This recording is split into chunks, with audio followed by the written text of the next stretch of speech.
Live from Fenway Park in Boston, the New England Sports Network presents exclusive coverage of Boston Red Sox baseball. Tonight, it's the Red Sox against the Oakland A's. Greetings, everyone. I'm Bob Kurtz. Welcome to the ballpark. This homestand has been going very well so far for the Red Sox. They won 2 of 3 over the weekend from the Seattle Mariners. And now the Oakland A's come to town to start a big 4-game series here at Fenway. The same Oakland A's that are 1 game behind the Red Sox in the American League wildcard standings. The A's have been the hottest club in baseball since the All-Star break. They have a record of 21-9, and they are fresh from a 3-game weekend sweep of the Toronto Blue Jays. I'm joined now, as always, by Jerry Remy. The A's actually have had good success against the Red Sox this year, although the Sox haven't seen them in a while. Well, it's been a long time, Bob, since back at the beginning of the season. Of course, at that time, you watched the A's play, and you didn't expect them to be even contention for a wild card, but they have really had a terrific season. We look at some of the numbers for the Oakland Athletics this year, and first of all, a team batting average, which was last in the league, but don't be fooled. They walk a lot, 564 walks on a season, which means they get a lot of good hitters counts, and that's resulted in a lot of home runs. They had second in the league to Seattle in the home runs, and to me, the biggest surprise has been the team ERA of 4.53, which is third best in the league behind the Yankees and the Red Sox. And we'll look at some of the key contributors on this ball club. Jon Jauha, who's probably going to be a comeback of the year player, 27 home runs on the season. Matt Stairs with a career high 29, and Giambi with 25. And they've done a great job with their trades. Since the trading deadline, they picked up Apia, Olivares, Velarde, and they've all really contributed to this ball club. I think the only down thing is they lost Tony Phillips yesterday with a broken leg. He's going to be out for the season. They're going to miss him. The A's so far in this season series against the Red Sox have the lead 3-1. Brian Rose goes for the Sox tonight. Omar Olivares will pitch for the Oakland A's. Back with the starting lineups right after this.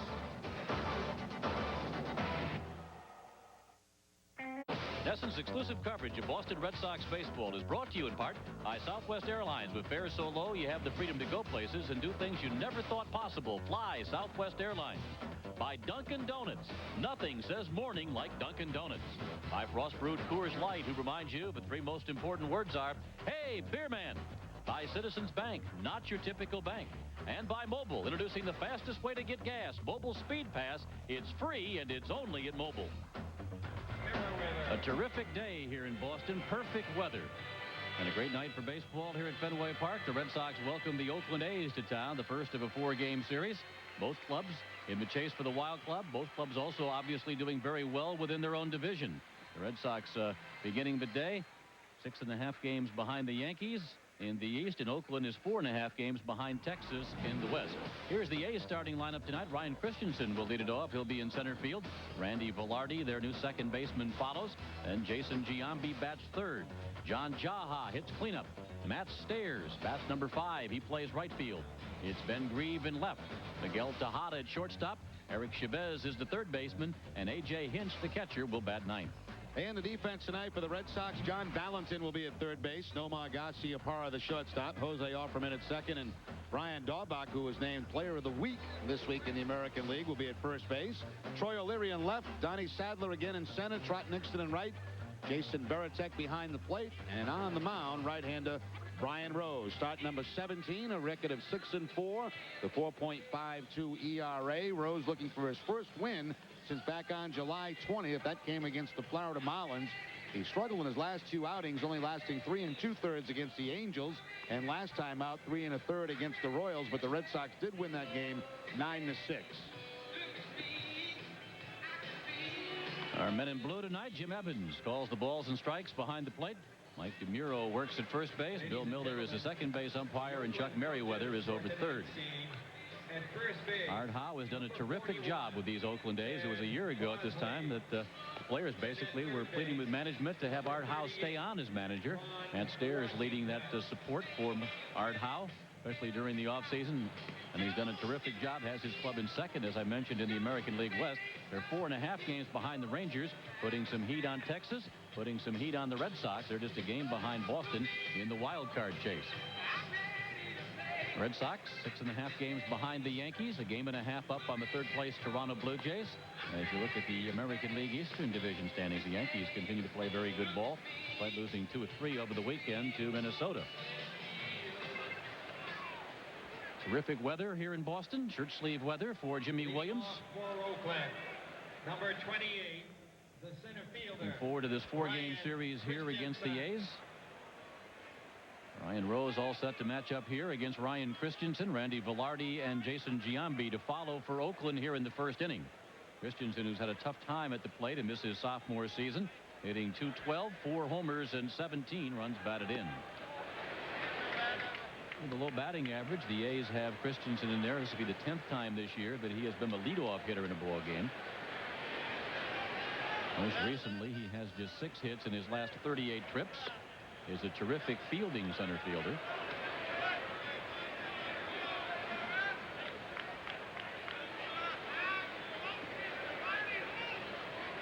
Brian Rose looking for his 7th win of the season tonight for the Red Sox. Misses with the fastball inside and falls behind 3-0.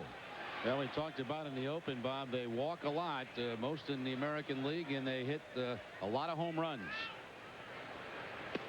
Get themselves in decent hitters counts. They don't have a high team batting average. As a matter of fact, .255 is last in both leagues. Last in average, but they're 6th in runs. Rose comes back with 2 straight strikes. It's a full count.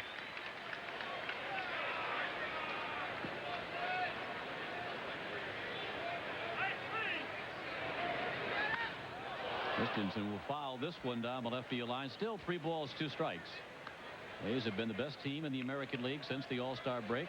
They have gone 21-9. They're 11-3 this month. They have a terrific home record, but won on the road this weekend, sweeping the Blue Jays up at Skydome, putting a 9-5 win yesterday.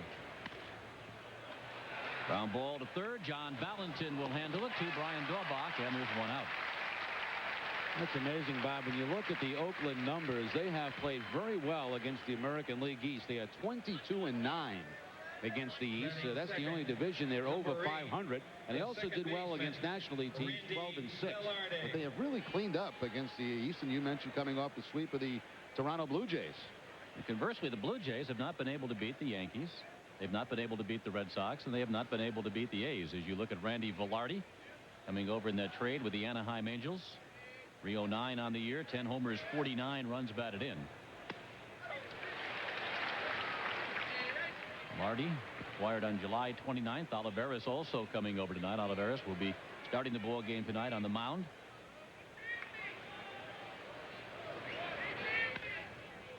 Hot shot to first base. Brian Daubach's been doing it with the bat, and now the glove as he flips it over to Brian Rose, covering 2 outs. Well, we mentioned just a few moments ago that Daubach, all excited today, was named the American League Player of the Week for the outstanding week he had offensively. Here he makes a nice defensive play. That inside-out stroke by Randy Velarde looked like it was going to be a base hit, but Daubach going into the dive and a nice feed to Brian Rose, who's covering first base. American League Player of the Week, Brian Daubach, an honor well earned. Little leather on that play. Here's Jason Giambi. Giambi takes a breaking ball from Rose for a called strike. Giambi's at .320 on the year. Very consistent ball player. 25 home runs, 90 runs batted in. Had a career high 3 doubles yesterday against the Blue Jays to help lead the A's to win. Saw his younger brother Jeremy when the Red Sox made that 3-game swing through Kansas City.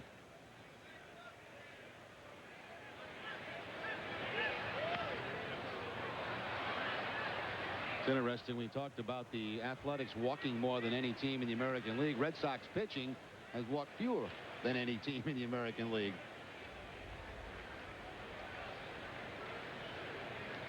Joe Kerrigan studying his charts over in the Red Sox dugout.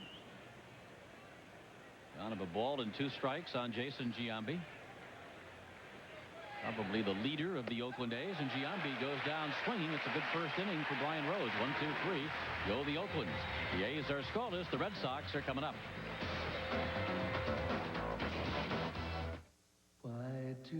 Back here at Fenway Park, the A's scoreless. The Red Sox coming to bat here. Game 1 of this 4-game series. Red Sox will come at the A's this way. Jose Offerman will lead it off at second base. John Valentin follows at third. Brian Daubach will bat third. He plays first base.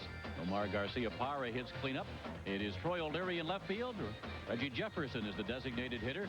Jason Varitek catching. Donnie Sadler back in center field. And Trot Nixon's in right.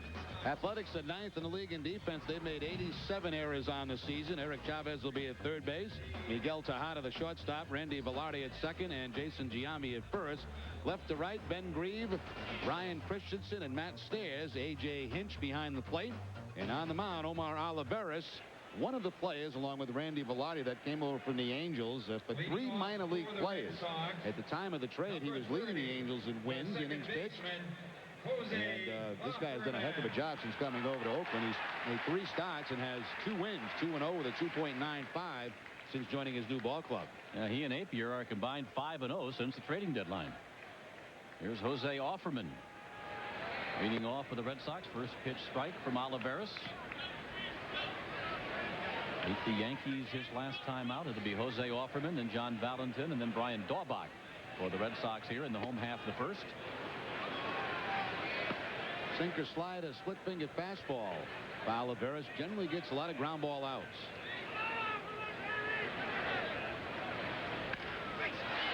Ground ball, but this one a base hit for Jose Offerman. On an 0-2 pitch, Offerman has the game's first hit. Offerman's always had a lot of success against Olivares, a .417 batting average coming in tonight's action, and way too good a pitch there on the 0-2 count. And Offerman makes him pay with the base hit. Leadoff man aboard for the Red Sox. John Valentin at the plate. John hitting .262, 11 homers and 66 runs batted in.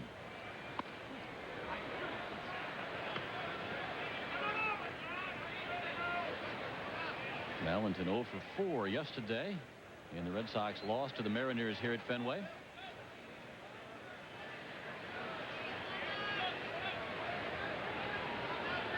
Now, because of the type of pitcher Olivares is, he gives up a lot of hits. And, of course, a lot of ground balls, and that results in a lot of double plays. He has the second most double plays in the league. Only Scott Erickson has more. Trying to induce a double play ball here from Valentin. 1-0 count. Attention paid to Offerman over at first, held over there by Jason Giambi. Erickson has induced 26 ground balls that have been turned into twin killings. Olivares 24, and Jeff Suppan, who we saw the other day in Kansas City, 23.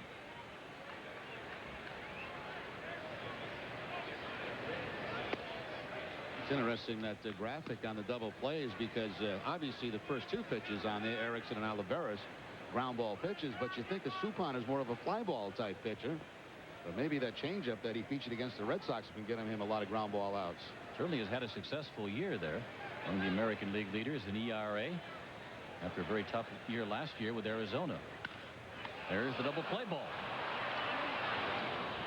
1-4-3. Olivares to Velarde to Giambi. See, when you play against a guy like Olivares, if you get in those counts where you can play some hit and run, send some runners, you've got to do it just to stay out of the double play. Taylor made here one big high hop to Olivares. He almost handcuffed Velarde, but he's able to make the catch and the throw for the double play. American League Player of the Week, Brian Daubach. Eye-popping numbers, .341 batting average, 19 home runs, 65 runs batted in.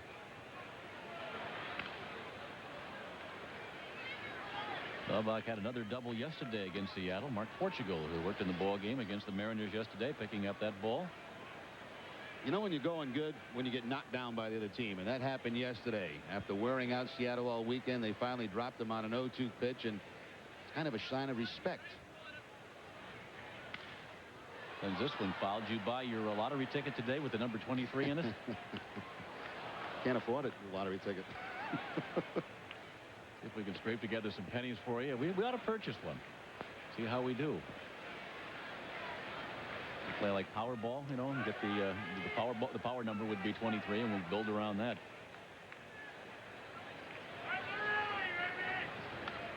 Next swing, foul back by Daubach. Still 2 strikes.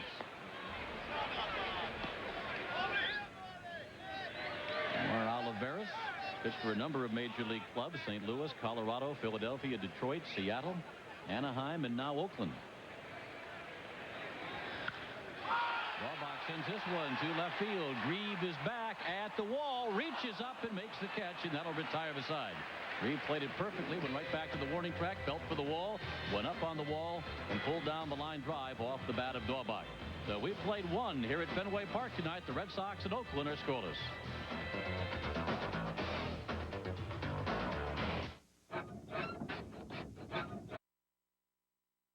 Back at Fenway, no score after one inning. Let's take a look at the batting leaders in the American League and National League. Brought to you by New England Ford dealers. Omar Garciaparra on top at 361, a little bigger lead than a day ago. Derek Jeter 354, Bernie Williams 352, Omar Vizquel and Tony Fernandez. In the National League, Larry Walker with a good-sized lead over Sean Casey. Bobby Abreu having a fine season. Louis Gonzalez and Henry Rodriguez, they've been in that top five for quite some time now. Faces in the crowd. You know that guy on the left? That's Sean McDonough with his friend Ashley. How come Sean's here on days that he's not scheduled to work, and then he's doing some big gig on days he's supposed to work? Golf over the weekend. I don't know. Fresh off the PGA Tour, right? Yep. Back in Boston the first day, and he's at the ballpark. That's dedication. John Jaha, 285 on the year, 27 homers, 76 runs batted in, and what has been a terrific comeback year for Jaha. Quickly down 2 strikes to Brian Rose. Jaha last year had all kinds of injuries, limited to just 73 games. He injured his left foot and his right hamstring last year on the same play. And the situation worsened as the season went on. No balls, 2 strikes. For 95 through last year with the Brewers, he missed 206 games with injuries. Red Sox took a look at Jaha during the offseason, couldn't pass the physical. Went out to Oakland, eventually was able to pass the physical out there after a while. And has had a terrific year. The ball hard here, knocked down by Garciaparra at short, recovers the throw, and it's in time to get Jaha at first base. Well, the combination of how hard the ball was hit and the fact that Jaha does not run all that well gave Nomar plenty of time to throw him out at first base. This ball is really hit hard by Jaha with some topspin. Nomar knocks it down, and fortunately that ball rolling in his direction, and he had time with that sidearm throw to throw Jaha out. Jaha, the all-star representative for the Oakland Athletics this year. Nomar was at that ball game as well. Really? I think he was. Here's Matt Stairs, 260 on the year, career high 29 home runs, 82 runs batted in.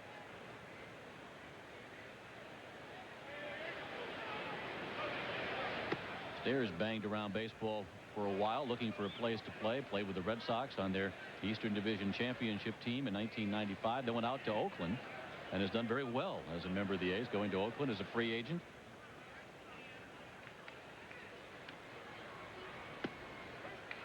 Looking for a place to play. He's found one on the West Coast. He has hit 3 game-ending home runs this year.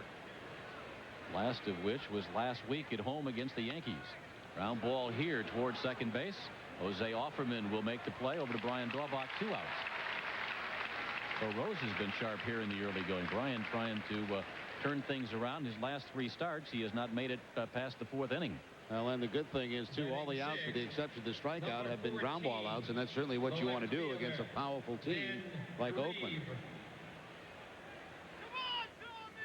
Last year's American League Rookie of the Year, Ben Grieve, 260 this year, 20 homers, 63 runs batted in.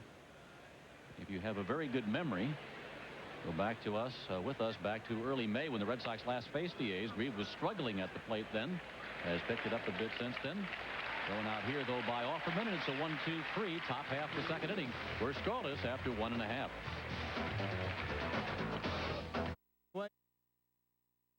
December 2nd is the game you've been waiting for when the Red Sox and Fenway Franks bring you Wally the Beanbag Buddy All-Star Day. All fans 15 and under receive a commemorative Wally Beanbag Buddy compliments of Fenway Franks. For tickets, call 617-482-4SOX for 24-hour touch-tone ticketing. Omar Garciaparra leads off for the Red Sox here. Bottom half of the second inning, Garciaparra, O'Leary, and then Reggie Jefferson. Omar goes after the first pitch, pops it foul. McDonough's got it. No, he doesn't, but Giambi does.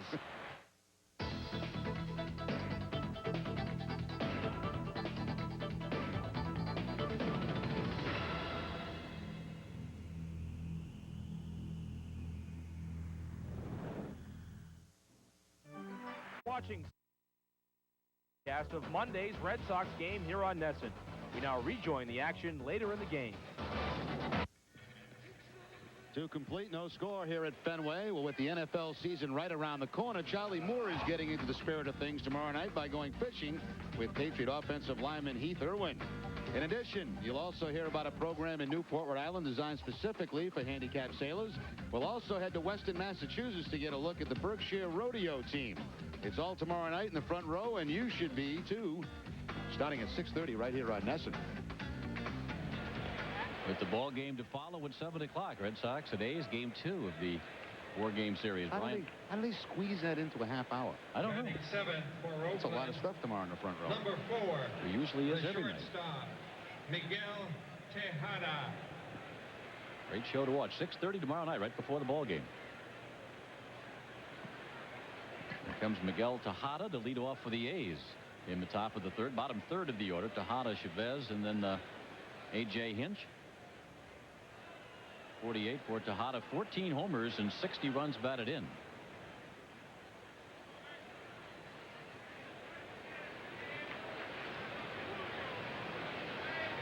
Ryan Rose began the year for the Red Sox with 3 straight wins, 2 of them over the Yankees and the other over the Indians, his first 3 starts of the year.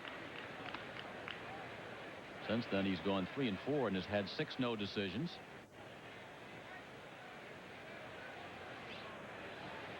New ball game tonight, 6 up, 6 down thus far as he misses to Tejada, falls behind 2-0. Mentioned the 14 home runs, Bob, for Tejada. That's the most by an Oakland shortstop since Campy Campaneris had 22 back in 1970. Puts him in some pretty good company. Tejada's been a slick fielder, has added a little pop at the plate for the A's. Sitting here in a 3-0 count. And there's a strike, says plate umpire Jim Evans. 3-1.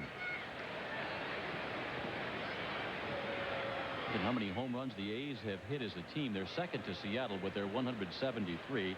The A's have homered in 16 straight games and in 34 of their last 35.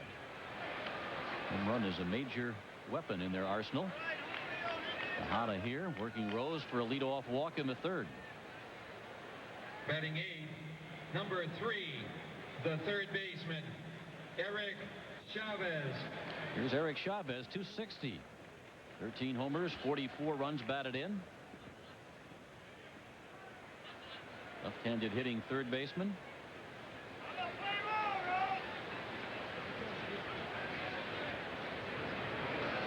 Comes to Fenway with a 6-game hitting streak. We've got a couple of guys that have really been hot since the All-Star break, and Chavez one of those, along with Jason Giambi. Well, you'd figure they'd have good numbers. What are they, 21-9 since the All-Star game here? Yep. Second best record, the only team better than Mets, right? The Mets are better in the National League. The A's are the best in the American League. 2 hottest clubs in baseball. Chavez takes a called strike. It's quickly 0-2. A's have done a terrific job with their drafting. Chavez was their first-round selection in '96. Reeve, the Rookie of the Year last year out in left field tonight, their first-round selection in '94. Jason Giambi drafted in the second round in '92. A.J. Hinch behind the plate is homegrown. There's a pitcher we're going to see here on Thursday night matched up against Pedro Martinez, Tim Hudson. Also a high draft choice. Hudson's done very well so far, winning 7 of his first 8 decisions.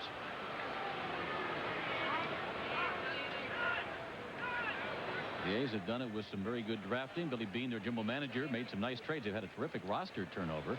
They had 5 new players at the trading deadline.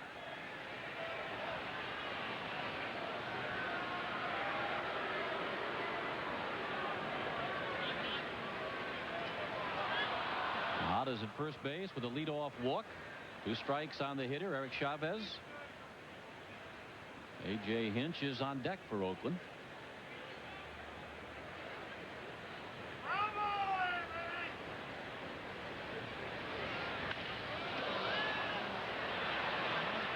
Rod Nixon won't be able to get there in time. Rounding second, heading for third is Tejada. A long way to go for Nixon. on the fly ball off the bat of Chavez, and the A's now have a threat going first and third with nobody out. Well, it's an 0-2 count, but really not that bad of a pitch by Brian Rose. It's up and in. Chavez able to make contact. Actually, the ball did tail back onto the inside part of the plate, but not a disastrous pitch on an 0-2 count. Just a good piece of hitting by Chavez. A little first and third here by the Athletics with nobody out.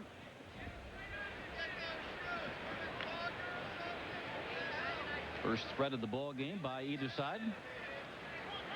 A.J. Hinch, the young catcher, 215 with 5 homers and 20 runs batted in.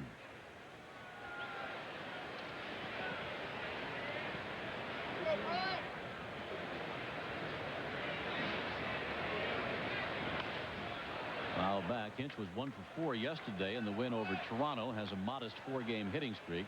His big contribution over the weekend came Saturday. He hit a grand slam home run off Joey Hamilton, part of an A's 8-run first inning. Blue Jay pitching is hurting a little now. David Wells still has that stiff back, may or may not be able to go in his next start. Joey Hamilton lasted only a third of an inning in that ball game against the A's, and he's questionable for his next start as well.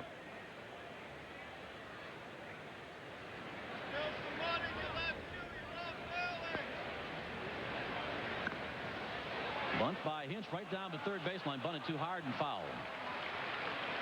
So Tejada will have to return to third base. Not a suicide squeeze put on, but a safety squeeze. There was no action at third base until it looked like the ball was going to be a good bunt, and that's what a safety squeeze is. Watch the runner at third base. He's not taking off on the pitch, but when he sees the bunt and feels like he can make it, he takes off and goes home. But the bunt going foul. The worst that's going to happen if you get it in fair territory is a sacrifice, and you're going to get a couple of men in scoring position. Hinch now down 2 strikes. Then Tejada's at third. Eric Chavez is over at first. A's threatening here in the top of the third.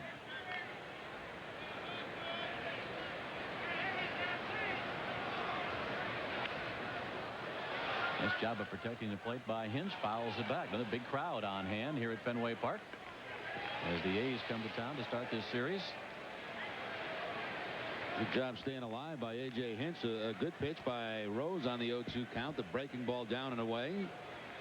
Yeah, we were told there were a lot of tickets left for this series, about 5,000 per game, but almost full tonight. One game separating these two teams in the wild card race. 4 games coming up here at Fenway. 3 to follow this as Rose misses inside. 2-2 the count. 2-2 or 1-2. One scoreboard has 2-2. One scoreboard has 1-2. Let's go with 1-2. I think it's 1-2 because I believe he fouled off that breaking ball on the 0-2 count. Now everything is in sync. All the scoreboards match. 1 ball, 2 strikes. Drives this one deep to left field. This one is hit well, and it's gone. A home run for A.J. Hinch. A walk, a single, and now a home run by Hinch, and the A's quickly have a 3-0 lead. Home run number 6 for Hinch.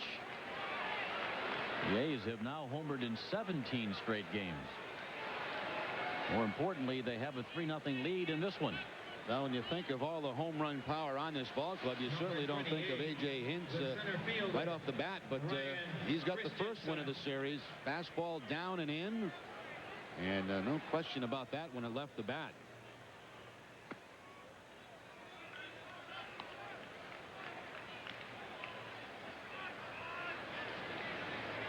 Top of the order, and here's Ryan Christensen.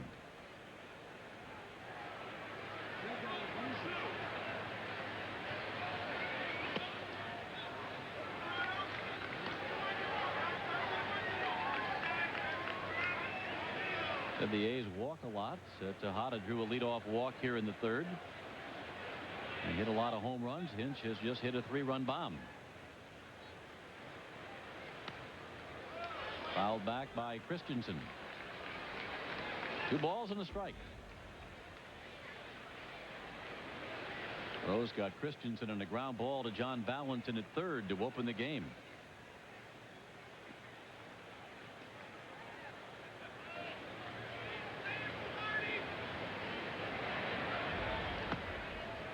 high for ball 3. Christensen opening the year with the A's, then was sent down to Vancouver on April the 13th and recalled on May 22nd.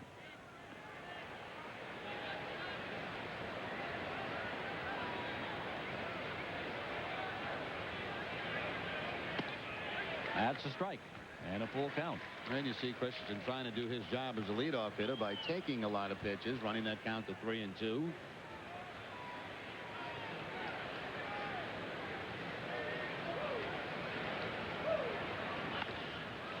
Sends this one down the left field line. Long run for Troy O'Leary. Won't get there in time, but it's foul ball and in the seats. Still 3 balls, 2 strikes. I mentioned, Bob, in the open that the Athletics losing Tony Phillips with a broken leg in that ball game yesterday. He was sliding into second base up in Toronto trying to break up a double play. Suffered the broken leg, and he is apparently out for the season. And that's a tough break because we all know Tony Phillips, a real feisty, tough gamer for any ball club, and he will be missed.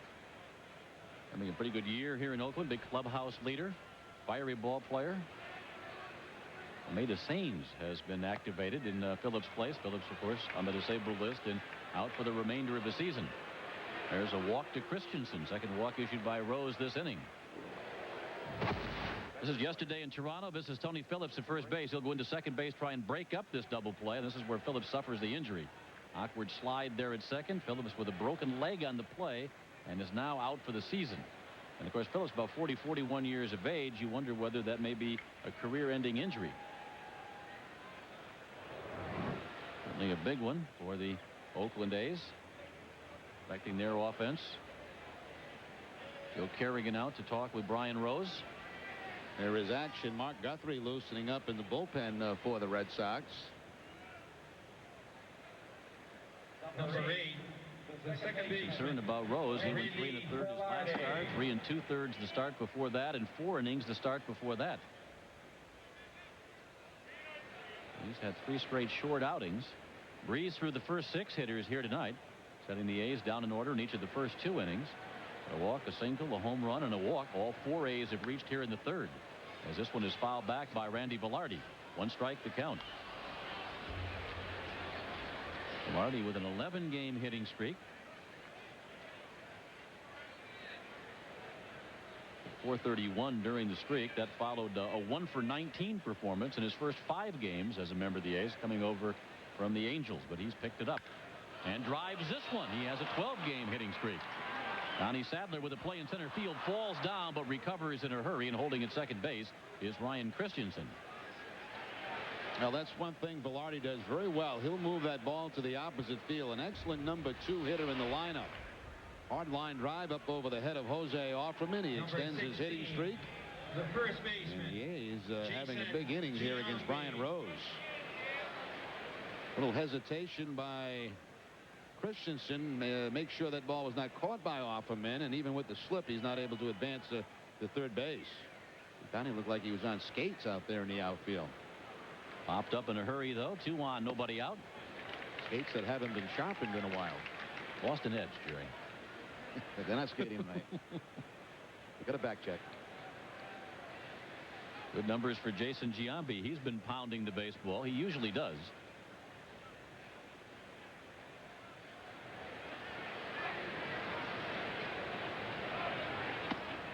That's a strike.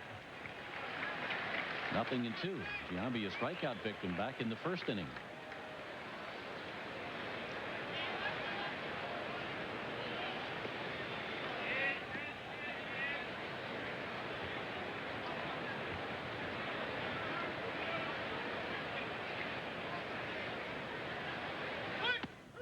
Strike 3 called. Rose gets him for the second time tonight, swinging in the first inning and called here for the first out in the 3rd.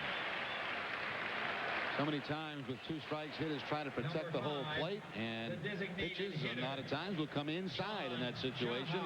He'll just freeze Giambi with that fastball on the inside corner.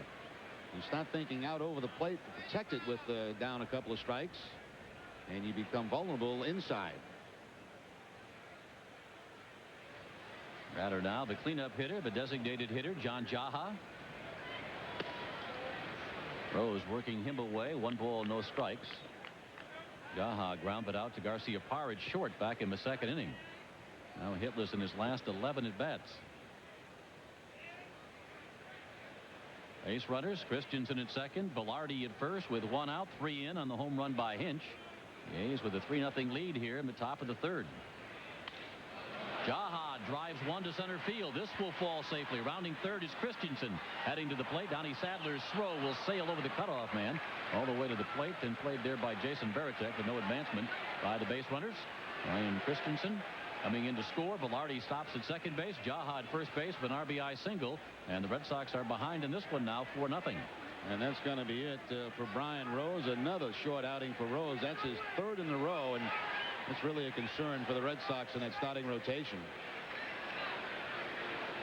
Rose retired the first 6 hitters tonight, but running into difficulty here in the fourth, and he'll be gone in 2 1/3 innings.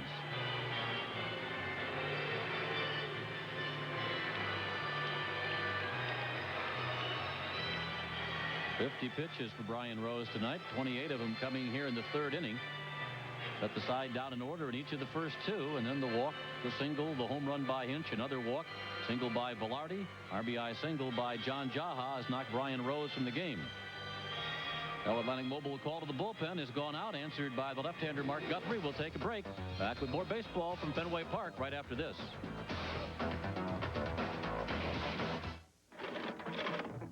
The A's have turned on the power here in the top of the third. We're visiting with Sean McDonough up here in the broadcast booth. Jerry and Sean chatting. Mark Guthrie taking over here on the mound for the Red Sox. Guthrie making his 43rd appearance out of the bullpen this year. 1-1 record, a couple of saves, and a earned run average over 6.53. It's 2 innings pitched, 18 walks, and 30 strikeouts for the left-hander Guthrie. A concern, of course, with another short outing by Brian Rose. Rose going 2 1/3 in the ball game here tonight.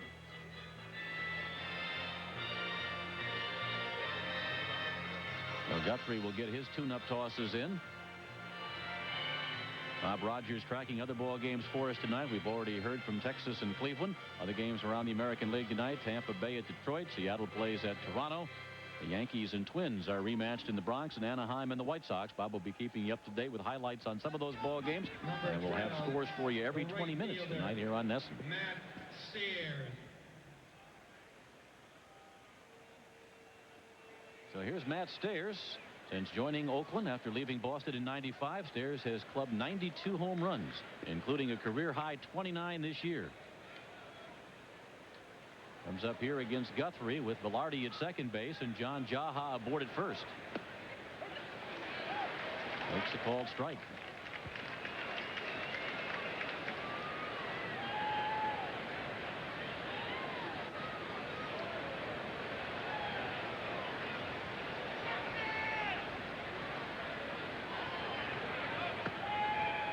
A lot of left-handers in this lineup, Bob, and you would figure the left-handed relief pitchers would be very busy in this series. A lot of their lefties are also the guys with the power. Giambi, Stairs, Grieve. There's Chavez down in that 8th spot. Guthrie first up out of the bullpen for the Red Sox tonight.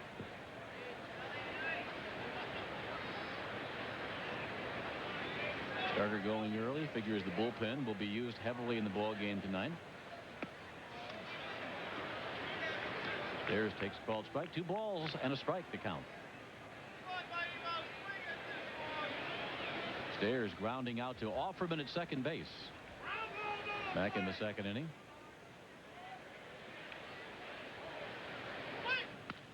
Ground ball here played by Daubach at first base. Daubach will step on the bag. That gets Stairs. The runners advance. Velarde moves to third, and Jaha scampers down to second. You're talking about Ben Grieve early in the season, really having a tough time. And of course, Grieve, at one point, there was some talk that maybe he'd be going to the minor leagues. Well, that certainly didn't happen, and Grieve has really turned it on since that time. Getting over 300 since, toward the end of May. And we were there right at the end of April, early part of May. He was really struggling. Didn't figure to hit his numbers of a year ago, but done a decent job. 20 home runs already. 2 more home runs than he had last year when he was the Rookie of the Year in the American League.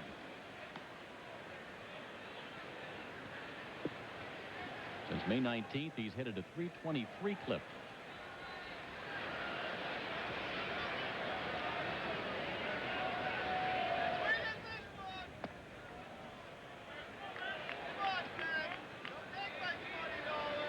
Last year, in his rookie year, a right fielder. This year moved to left field. Sitting in a key spot here. The A's have already scored 4 runs in the inning. They have a pair in scoring position. Guthrie trying to slam the door as the A's have batted around here and pops him up.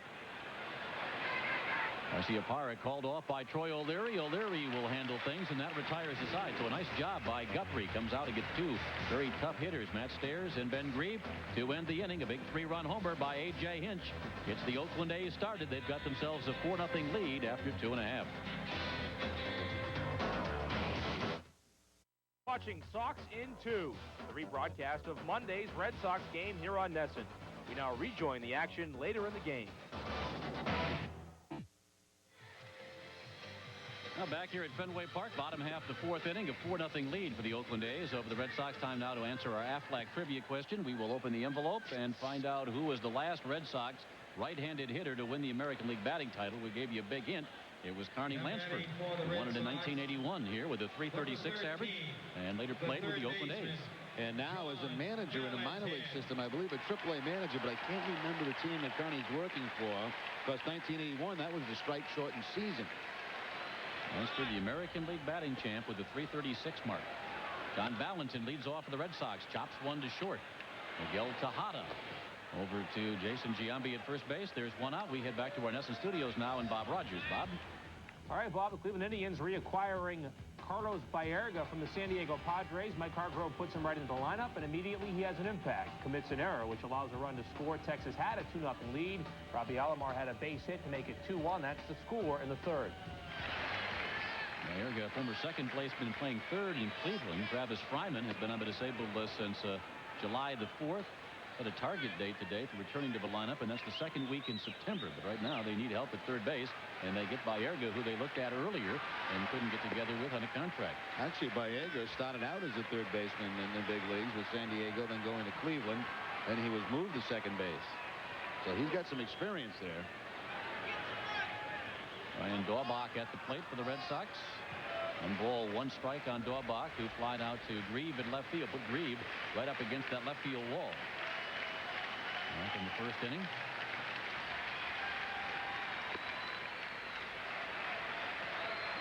Two and 1 the count. Red Sox have 2 hits so far tonight. A leadoff single in the 1st inning. Jose Offerman, he was erased in a double play. 2-out single by Reggie Jefferson in the 2nd. Olivares has retired the last 5 hitters. Omar Olivares is 110. He's lost 9 this year. He was 8-9 as a member of the Anaheim Angels prior to the trade.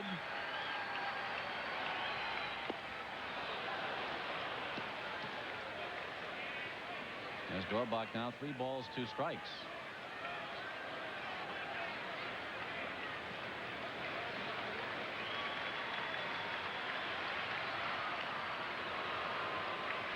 Still 3-2 on Daubach, batting here with the bases empty. 1 out, bottom of the 4th inning.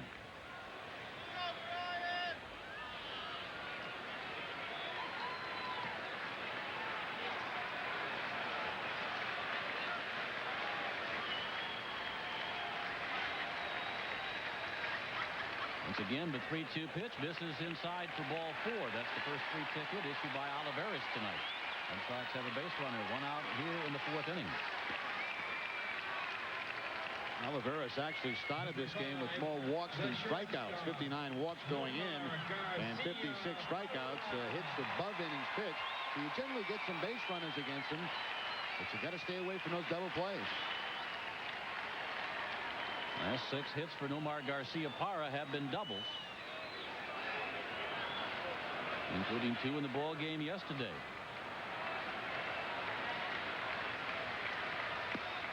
Fastball moves Nomar back. 1 ball, no strikes. Garciaparra fouled out to Giambi at first base back in the 2nd inning.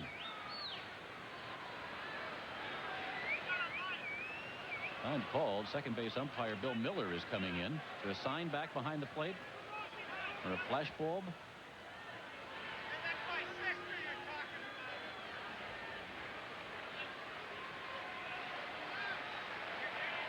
Let's see who the culprit was, but something was going on back behind the plate, and Miller wanted to move.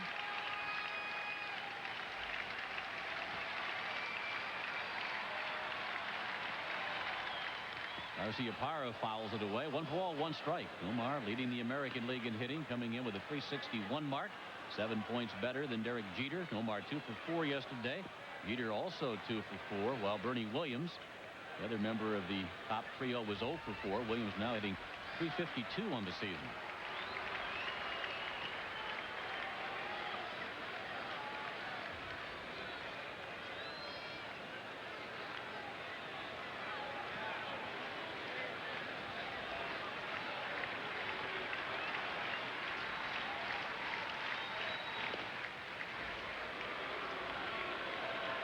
Dahlbach can't have any more than a couple of step lead over there at first base, but a couple of throws over by Olivares.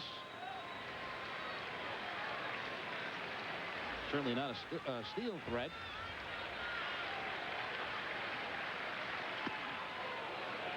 Olivares misses inside. 2 balls, 1 strike.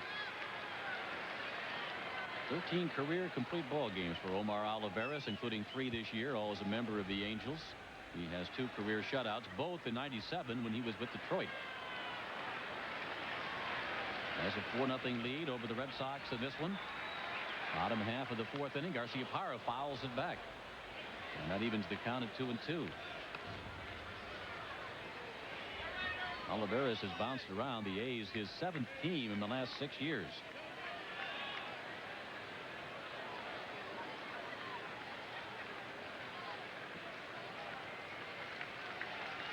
Been pretty steady, though, the last couple.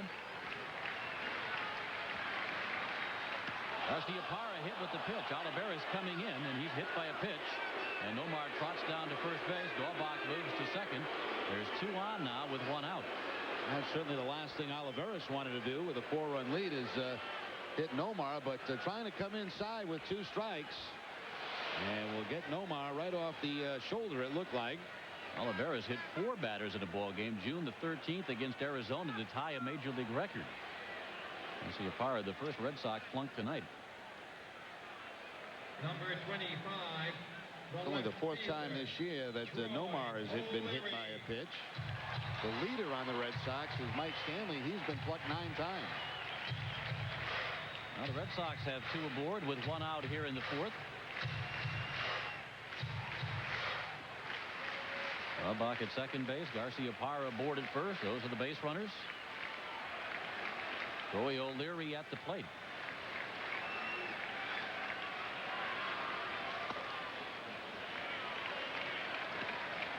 As a hitter, when you're facing a guy like Olivares, you tell yourself, trying to get the ball up from him, you know, he likes to keep the ball down, get the ground ball outs, tail it away from left-handed hitters.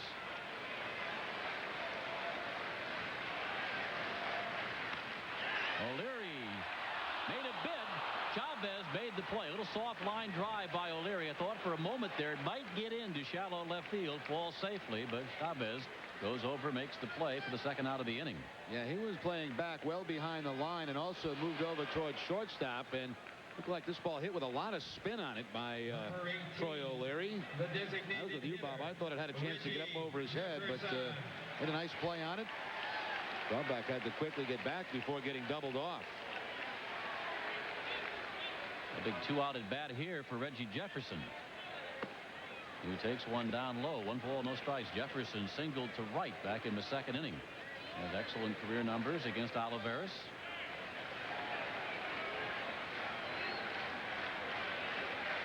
Two on, 2 outs for the Red Sox. Down 4-0 here. Bottom half the 4th inning.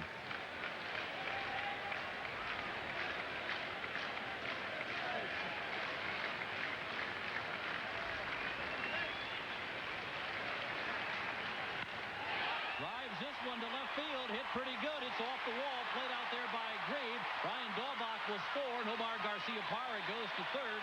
It's a long single by Reggie Jefferson. The Red Sox are on the board. It's 4-1. That's the perfect approach by Jefferson against this type of pitcher. They're going to move that ball down and away from the left-handed hitters, and when you try to pull it, that's when you get those ground balls. This time Jefferson will just take it to the opposite field, up off the wall, and the Red Sox pick up their first run. Number 40. Well, we mentioned the matchup between Jefferson and Olivares. It's been good for Reggie throughout his career, and it's good again tonight.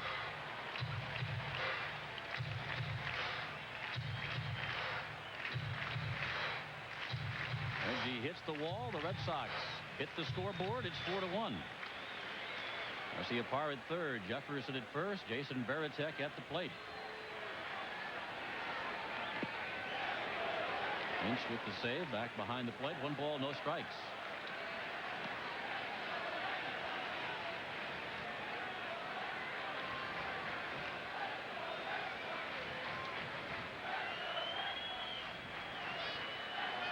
Jason Varitek forced Reggie Jefferson in second base to end the second inning. Jason is 0 for 1 so far in the ball game tonight.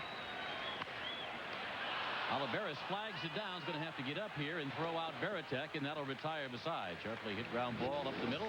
That'll do it for the Red Sox. They get 1 run on 1 hit. They strand a pair. They trail Oakland 4-1 now as we head to the 5th. NESN's exclusive coverage of Boston Red Sox baseball is brought to you in part by New England Ford. Stop by a New England Ford dealer for savings on great new Ford cars and trucks. And by Aflac, insuring over 40 million people worldwide. And by Gillette Mach 3, the first triple blade razor. And by Hertz. Nobody does it exactly like Hertz.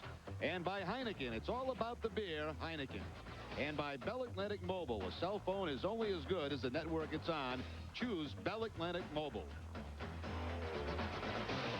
Awesome, Jerry. Just awesome. What a job on the billboards.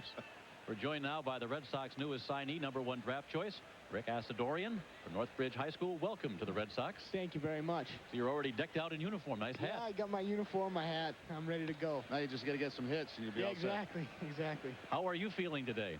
I have to say this is the best day of my life. It's exciting. It's definitely memorable, and you know, it's just a start. Hopefully, you know, I can make it up and play with these guys in a couple of years. So, you know, I'll do my best and we'll see what happens. Growing up in New England, this has to be a dream come true for you. I think it's a dream of everybody growing up in New England, really. You know, especially a kid playing baseball, you know, when he's in Little League. But, you know, it just quickly became reality on June 2nd. And, you know, it's becoming more of a reality now today, August 16th, I guess. A date that will live on in your memory forever. Definitely. Rick, let me ask you this. You're a young man, and it's a very tough decision to make, obviously. Now, it makes it easier when you're a #1 pick. But you've got the choice of college. You've got the choice of professional baseball. You've got people tugging you one way, other people tugging you the other way. Was it clear to you that if you got drafted that high, you were going to sign? I think so. I basically came across early in the year and said, you know, it would have to be kind of an offer that you can't refuse, something that, you know, you'd say you'd be a fool to refuse this. You know, University of Florida was very important to me. You know, it was a great place, and in my heart, I'm a Gator, and I haven't even stepped a foot on the field there, but, you know, that's going to be that place, it would have to take something big to pull me away from there, and, you know, and I guess this is as big as it can get. You know, drafted in the first round by your hometown team, 17th overall You selection. can't really improve much on that, really. And, you know, there are slots you can improve, really, up to #1 pick. But, you know, I don't think there's another team in baseball that I'd rather be picked by and have the opportunity to play with. Jerry, would you tell Wade Boggs after his first hit, 2,999 to go? You have 3,000 to go. Well, I got a few. But, you know, I don't know if I'll ever get up that high. But if I do, that'd be great. You were paid a very high compliment by Wayne Britton. One of the members who was following the press conference this afternoon asked who you remind him of, and he quickly mentioned Dwight Evans, of course, who was a terrific right fielder here for a number of years. You have a very strong throwing arm. I know Evans had a terrific throwing arm. That's a high compliment. Well, yeah, I mean, I grew up, and I was a little young to remember him, you know. Yes, I know. Like, you know. You remember Jerry Remy? But, yeah, I guess it is definitely a compliment. I know his reputation, and I do remember a few things, and one of the things I remember was his arm and the way, you know, he could hit the ball a little bit, too. So, you know, it's a compliment to be given. If you give that compliment to anybody, it's a tremendous compliment, not just from him or about Dwight Evans, but even any major leaguer. I mean, if you compare it to any one of them, you know, they're the best players in the world. Well, you look down at the field now, Rick, and you see two #1 draft choices. One's at shortstop, Nomar Garcia-Parra, Trot Nixon out in right field. So Right. It's not that far from here to out there. Well, you know, it's still got a little work to do, and you know, hopefully I can fulfill that. And you know, I think I can do it. Hard work and all, you know, all the dedication and everything. So. hopefully someday I'll be playing alongside these guys. Andy Velarde down here on strikes. That's the second strikeout for Guthrie tonight. What is next on your schedule? Where do you go from here? From here, I'm going to be going down to Fort Myers in the Gulf Coast League. I'm not going to be playing any games. Mr. Britton said earlier that I did sign a 2,000 contract. It's just not enough time to get, game acclimated to the schedule and the heat and everything. I'm just going to be going down, conditioning, working out, and I'll get my games in an instructional league. What do you think is going to be the biggest adjustment for you going directly from high school into professional baseball? Well, I think the biggest adjustment is the offensive part of the game with the wooden bat, and obviously a lot better pitching. Everybody's going to go through it as soon as you step into a professional uniform, but hopefully, I can adjust, or I'll try to adjust, rather quickly. I think that's everybody's goal, to just get adjusted, and once that happens, you never know what can happen with you and how fast you can move up to the big leagues. How much experience do you have with the wooden bat? I have a little bit with the Erie Code games, 2 years, and just working out early in the year with wooden bats, taking BP. But for the most part in the games, the only real the games I've been in with wooden bats are just in the Erie Code games. You have a friend down there who has already signed the number 2 pick, Brad Baker, that you are very familiar with, played against him. Yeah, Brad and I were actually really good friends. I was very happy with him when he signed, and I'm actually going to give him a call in a little while. I'm sure he's in his hotel room. The designated hitter. I gave him a message. Sure he's in his hotel room? I think so. Time's curfew. Yeah, but I gave him a message Saturday. I told him I'd give him a call. So, whether or not he's waiting for my call, I don't know. But, he told me when the day he was signing, and I just thought it'd be nice to let him know and tell him I'll be down there Wednesday. What are your Fenway experiences as far as you ever play here, or obviously you've come here as a fan? Yeah, I played a few games here in the state final game, which unfortunately we lost. That was a tough one, but I did get a chance. I hit one over the monster. That was kind of a highlight, I guess you could say. And I had a few workouts here, and I played in the All-Star game here, Massachusetts versus Connecticut. But just from the 4 times I stepped on the field, it was just unbelievable, and it's unbelievable to think that this could be my home place someday. Come here often as a fan? As soon as I can get out here, I get out, and once I can keep coming back, I love to come out here. Maybe 4 or 5 times a year would be the best. The most time I'll spend out here during the season.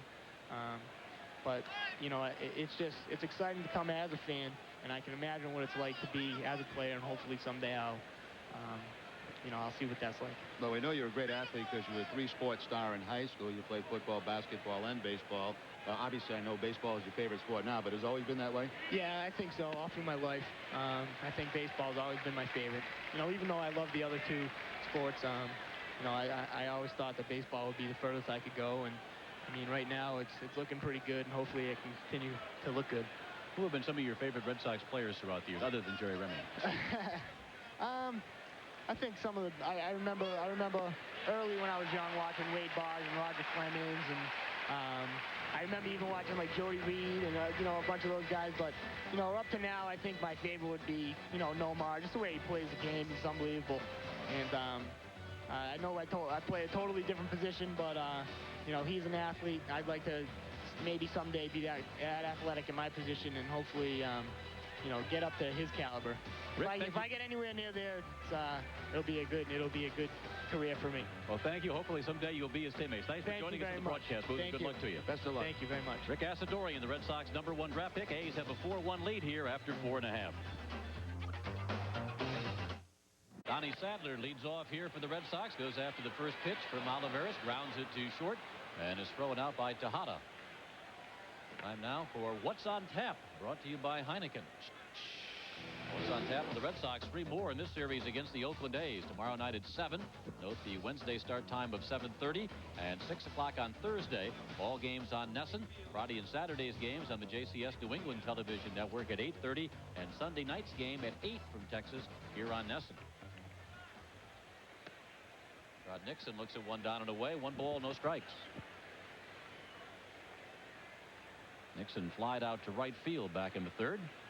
Olmedo signs, takes over at first base. Jason Giambi leading the ball game. Base hit here by Nixon. Pass to second baseman Velarde. Well, the #1 pick did a very nice job in the press conference today. That has to be very intimidating, coming right out of high school, and all of a sudden you're in this room as a #1 signed player, and you have all this media focused on you. He did a terrific job with it. He really 19 did. years old. He's very well spoken. Yep. You give him a tip to eat at Nino's when he goes down to Fort Myers? No. You don't want to put too much on his plate all at once, you know. He's going to go down to Fort Myers, I guess, work out down there. There's the instructional league for the Red Sox, which will start, I think, around the 20th of September and then runs till the 3rd week in October. He'll take part in that and then go to spring training with the minor leaguers next year.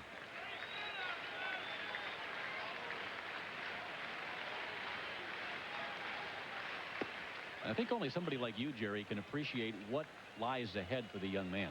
I don't think most of us really know what players have. We see players on the major league level. You don't see what they have to go through to get here.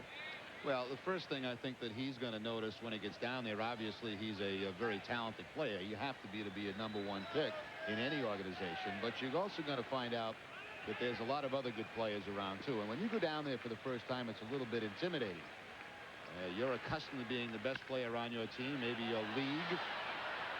And you're going to be down with a group that's pretty much in the same boat. So it takes a while to get over that. And the other thing is it's different. It's very different playing professional baseball. He's going to have an awful lot that he thinks he knows about baseball that he really doesn't.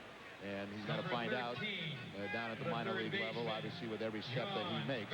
The one advantage of being a #1 pick is that you will get every benefit of the doubt. And as long as you have a proper attitude, you know you've got the ability, you know you're going to get moved along at a fairly good clip. So he's got that certainly behind him. But he's got a lot in front of him, and he looks like a very bright kid, and he's going to do well. Is there extra pressure on the #1 pick or not? Well, I don't know. You know, I don't think there is. I don't know. I was never a #1 pick. You know, I think there's more pressure on the kids that go down there and they're not #1, 2, or 3 pick. We certainly wished Rick well as he begins his professional baseball career. Looked pretty good in that Boston uniform. You know, you take a couple of roads. One is like Nomar, who got here very, very quickly to the big leagues.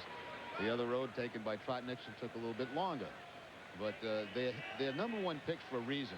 And they're usually very good athletes. And they're excellent baseball players that some need more time to mature than others. Some are drafted later. I mean, Nomar, of course, was drafted from Georgia Tech, and Rick goes right out of high school, just 19 years of age. That's another factor. That's you know, that's going to take a couple of extra years. Like you talked about, just hitting with the wooden bat. I mean, that's going to take a while to get used to. Score here, 4-1 for the A's. John Valentin pops this one foul back over our heads. 2 balls, 2 strikes the count. Sox have Trot Nixon at second base with 2 outs here. Bottom half the 5th inning. Trailing Oakland 4-1. A's got all 4 of their runs in the 3rd.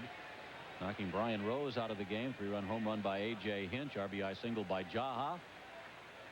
Red Sox picked up a run in the 4th inning on Reggie Jefferson single off the left field wall.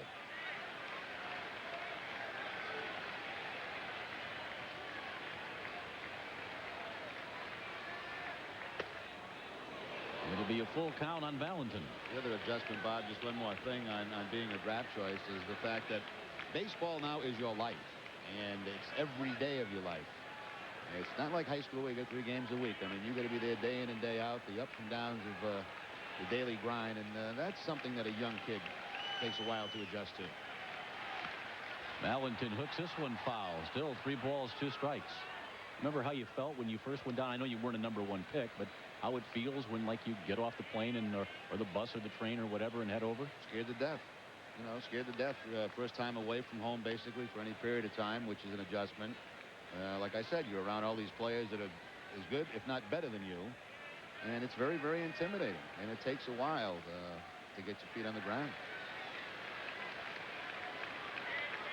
2 balls, 2 strikes here on John Valentin. Olivares checks Nixon at second base. Here's the 3-2 pitch. Valentin, line drive, base hit, right field. Nixon goes to third, being waved home. Here's the throw by Stairs to the plate, and it will be not in time. Bounces away. It was in time, but it bounced away from the catcher Hinch, and safe at the plate is Nixon. It's 4-2.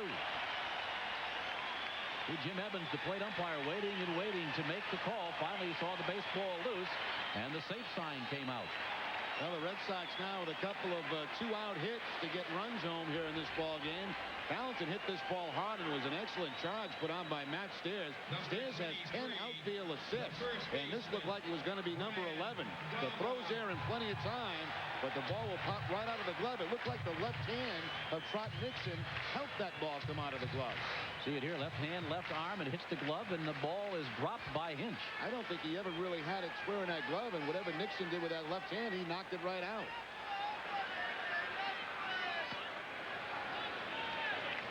You're right, the throw by Stairs was a beauty. It was right on the money, and Nixon would have been out had Hinch been able to hold on to the baseball. John Hatteberg checks in with Nixon there in the dugout. 4-2. Sox have Valentin at first base. Brian Daubach at the plate. Talk about Asadorian, number 1 draft pick. A guy like Brian Daubach has really had to battle to reach the big leagues. He and Matt Stairs are similar, not so much they're similar hitters or similar players, but it took him a long time to get somebody to take a look at him and give him a chance. Daubach going through the Mets organization in Florida. We've talked about that plenty on the broadcast. And Stairs also originally with the Expos. Played with the Red Sox in '95. Stairs went out to Oakland and had a battle for some playing time there early. Not rightly, though. They found a place for his bat in the lineup. Stairs has responded with a couple of big years for the A's.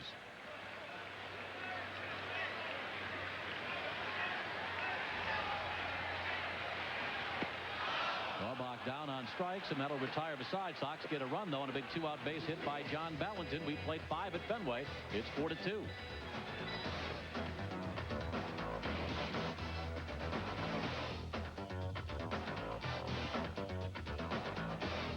Watching Sox in 2, the rebroadcast of Monday's Red Sox game here on NESN.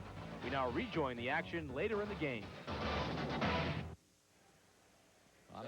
Seventh inning stretch, excuse me, Bob, from Fenway. It's a 5-2 Oakland lead. There's no better place to get all the up-to-date information about the hometown team than at RedSox.com, featuring player bios, 24-hour ticketing, and a souvenir cyber store. RedSox.com is a must-see for any Red Sox fan. So, next time you're on the internet, be sure to visit www.redsox.com. Didn't realize you had that important promo. You always jumping the gun, you. Donnie Sadler here in the 7th. Tejada makes a nice play. The throw, not in time. Sadler, terrific speed, beats the relay, and the Red Sox have the leadoff man aboard. Well, it was a fine play by Tejada, but Donnie Sadler can really get down that line.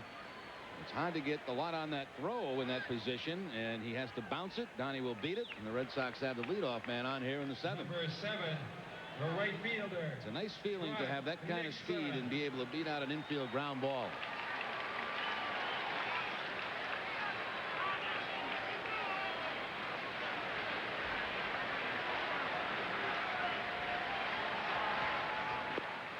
Rod Nixon looks at ball 1. Nixon has flied to right and singled to right, hitting .266 now in the year. Rick Peterson, the pitching coach of the A's, coming out.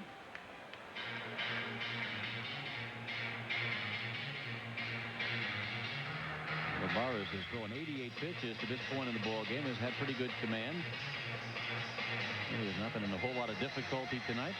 As Michael, who was warming in the bullpen last inning, is up and heating up again for the A's. Olivares has 3 complete games on the season, all of those coming when he was with the Angels. In his Oakland starts, he went 6 innings the last time out to beat the Yankees, 5 1/3, no decision against the White Sox, and 7 innings against Tampa Bay on July 31st, his first appearance after the trade. And 88 pitches to this point of the ball game. Donnie Sadler, the Red Sox have him at first base. Nobody out. Bottom of the 7th inning. A count of 1 ball, no strikes on Trot Nixon.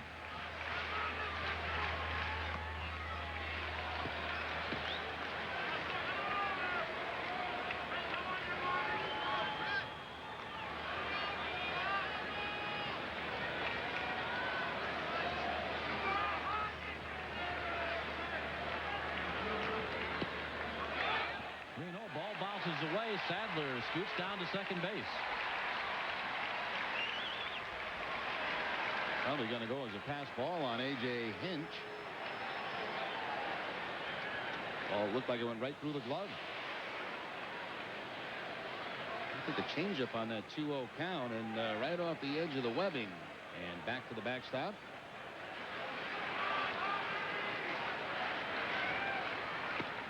There's a strike, 3-1.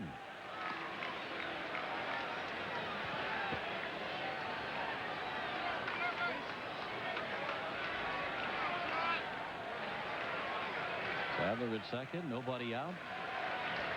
3-1 pitch to Nixon, chops it on the ground to second base. Velarde will get it over to Signs at first. Sadler moves to third with one gone.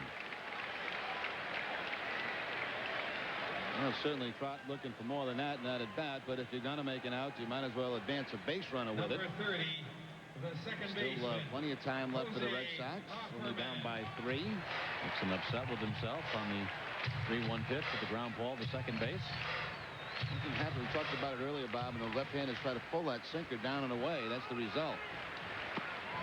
Jose Offerman has 1 hit in 3 trips tonight.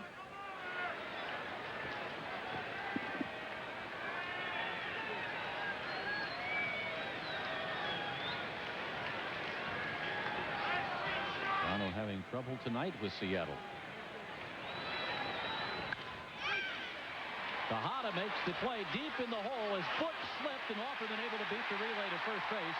Sadler scores on the play. Red Sox get the run back. It's 5-3.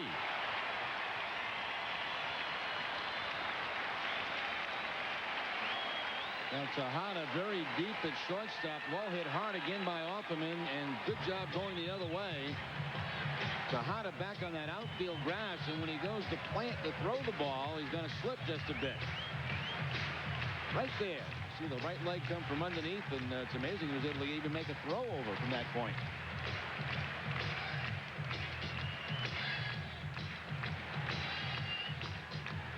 So the Red Sox take him any way they can get him at this point. Now only down by 2, and that's going to be it for Olivares. Pitching into the 7th inning, going 6 1/3 in his start against the Red Sox tonight. Going to leave the ball game with the lead. Going to leave responsible for Jose Offerman at first base. Nice job by Olivares. Has pitched well in all 4 of his outings now for the Oakland A's. El Atlantic Mobile call to the bullpen. Greg McMichael will answer that. We'll take a break. Back with more from Fenway right after this.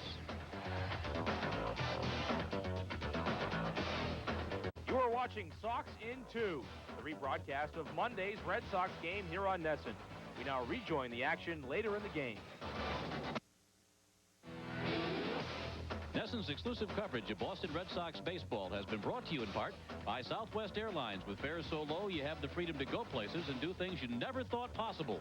Fly Southwest Airlines. By Frost Brewed Coors Light, who reminds you the 3 most important words are, hey, beer man. By Citizens Bank, not your typical bank. And by Mobile, introducing the fastest way to get gas, Mobile Speed Pass. It's free and it's only at Mobile. Back inside Fenway Park, top of the 9th inning, the Oakland A's with a 2-run lead over the Red Sox, 5-3. Red Sox will be getting their 4th pitcher of the ball game. Derek Lowe now replacing Rich Garces. 54th appearance on the season for Derek Lowe. He worked 3 innings in his last outing, and that came against Seattle back on the 13th. Good numbers for Lowe, the 50 strikeouts, 63 hits, and 77 2/3. Sox using Brian Rose for 2 1/3, and because of the short start, Mark Guthrie going 3 1/3, and Rich Garces 2 1/3 innings tonight for the Red Sox. Guthrie was sensational, 3 1/3 scoreless innings. Garces gave up 1 run, 2 hits in his 2 1/3. Anthony Williams and Grady Little having to go to the bullpen again here in the 9th inning. Derek Lowe. Try and keep this a 2-run game. Give the Red Sox a shot at Doug Jones and the A's in the bottom of the 9th. Sox have Jason Varitek, Donnie Sadler, and Trot Nixon. Bottom 3rd of the order due up. Eric Chavez will lead off here in the top of the 9th, though, for the A's.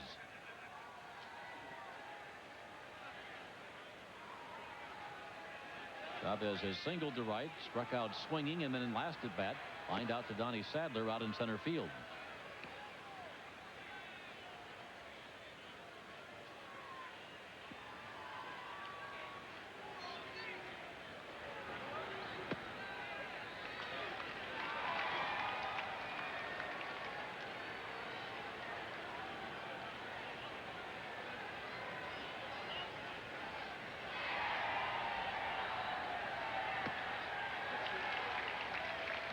1 ball, 2 strikes. Chavez last year, minor league player of the year, hit .328 at Huntsville in Double-A, .325 at Edmonton in Triple-A. Wound up the year with a combined 33 home runs, knocked in 126 runs. And has a tough at bat. Lowe makes quick work of him. 3 pitches and he's gone.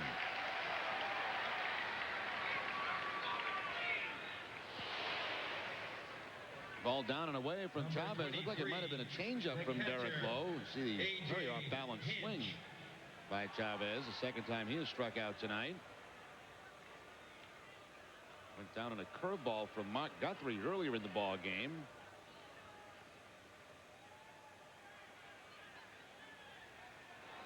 A little bit of a smile and punch out. Broken bat for Hinch. Long throw for Garcia Parra in time to get the Oakland catcher. Gathered the bat. Derek Lowe breaks a number of them, and Hinch loses 1 in that at bat. Well, he's got a big hit already in this game. That 3-run home run back in the 3rd inning. Lowe inside with the fastball. You could hear the bat crack. And Nomar again surrounding the ball. The off-balance throw. Number 28. Taking 2 pretty good arms at shortstop in this series. Nomar, obviously, which we're accustomed to, and Tejada is a very nice arm for the Oakland Athletics. 2 outs in the inning. Top of the order, Ryan Christensen, the rookie center fielder. And strike to count on Christensen. Had a 2-out single a couple of innings ago in the 7th. He's 1 for 3 tonight.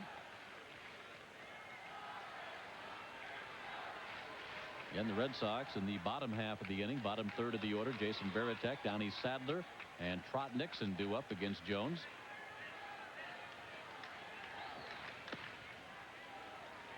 One ball and 1 strike on the A's center fielder.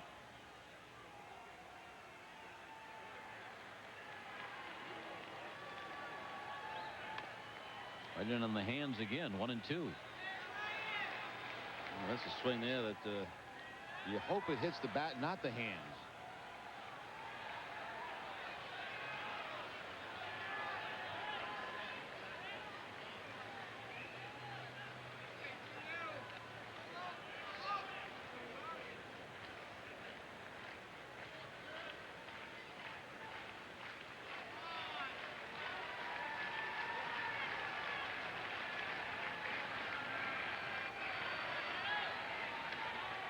A's got 4 runs back in the 3rd inning on the 3-run home run by Hinch, the RBI single by John Jaha. Red Sox got on the board in the 4th inning. Reggie Jefferson's RBI single, and again in the 5th, John Valentin coming through with 2 outs to make it 4-2. A's made it 5-2 in the top of the 7th. Red Sox answered in the bottom half of the inning, and so it's still a 5-3 ball game as Lowe sets down Oakland in order here in the top of the 9th. A 2-run A's lead as we go to the bottom of the 9th.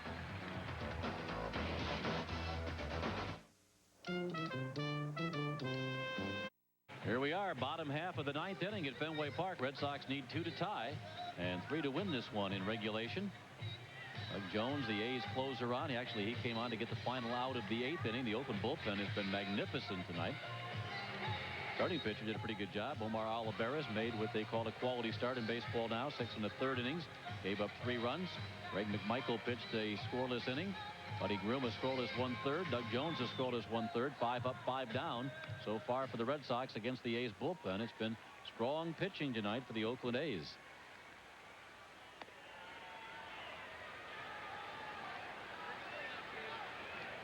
Pitching has been a strength of the Oakland Ball Club. With a surprising ERA of 4.53 as a staff, behind only New York and Boston in the American League. Jason Varitek.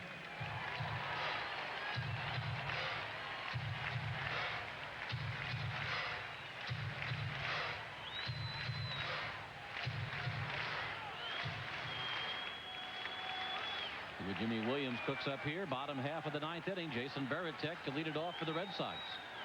Varitek 0 for 3 so far tonight. Swings and misses at the first offering from Jones. Varitek safe on a fielder's choice, has bounced back to the pitcher and has grounded out to second base.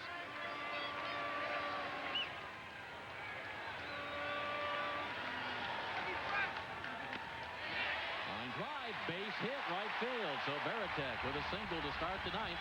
That'll bring the tying run to the plate for the Red Sox.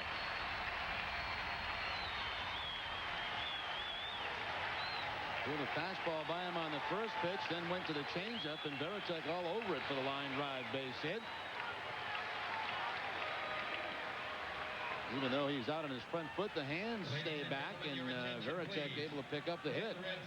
Looks like Butch Husky coming up now to pinch hit for Donnie Sadler. 44, Butch Husky. Butch Husky batting for Donnie Sadler. Butch 297 on the year, 18 home runs, 61 runs batted in. He could tie this with one swing of the bat.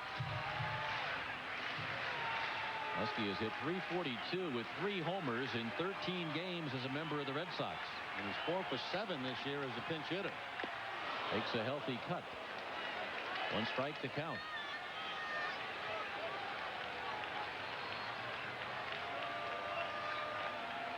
I would guess that a lot of his pinch hitting is against left-handed pitching when he was with Seattle. Loops this one foul down the right field line. Science was over for a look. A hit on the tarp area. No balls, 2 strikes.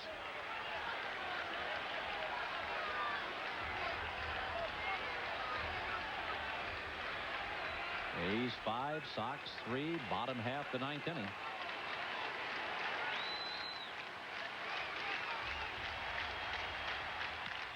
Here's a long drive, base hit, right field. Varitek round second, he'll hold.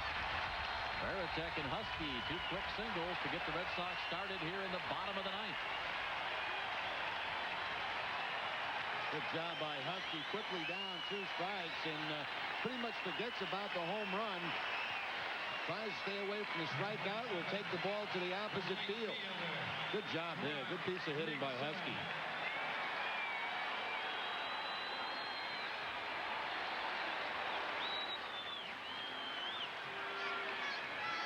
Kind of a protective swing with 2 strikes, but good enough to get the job done. Looks like Darren Lewis going in the pinch run at second base for Varitek. Now running for Varitek at second base, number 20, Darren. Now, by doing this, you would think that the Red Sox may put on the bunt sign with Nixon at the plate. Because basically that is not the tying run there in Darren Lewis, but when you see him pinch run at second base with that runner, you would think they would have the bunt sign on. I was going to ask you that. Why would you pinch run for him? That would be the reason. We'll see if Jimmy has it on.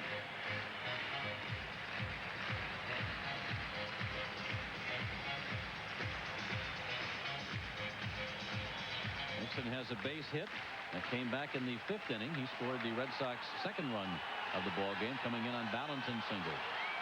Sox have Darren Lewis now at second base. They have Butch Husky at first. The bunt is on. Nixon does not offer. 1 ball, no strikes. Tell you what, now Nixon, I don't know how well he can handle a bat in these bunting situations, but there was a big hole at shortstop as they had the rotation play on. And usually a guy that has experience in sacrifice situations, when they see that play, they have the option to go ahead and slap it through that hole. Now, on the other side, defensively, very seldom do you put that play on twice for just that reason. Nixon does not have a sacrifice hit this year.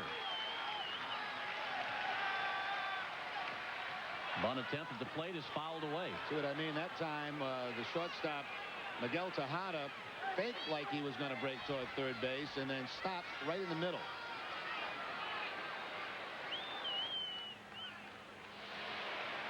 Here's Tejada breaking. He's trying to deke Nixon now, and he just stops. So if Nixon had chosen to slap the ball at shortstop, he might have slapped it into a double play. 1 ball, 1 strike. Base runners again. Lewis at second base. Butch Husky at first. 1-1 on the hitter. Nixon squares. Gets the bunt down the first baseline, but it rolls foul. It's 1-2. You know, Nixon, a lot of times in this situation, you try to bunt the ball to third. What you're trying to do is draw that third baseman off the bag. But they don't have an experienced first baseman at first base. Orlando Saenz is basically a third baseman. At least that's what he was when we saw him earlier in the season, an outfielder. And that's why I think he tried to go towards first base that time. Now Nixon is hitting with 2 strikes on him. 1-2 is the count.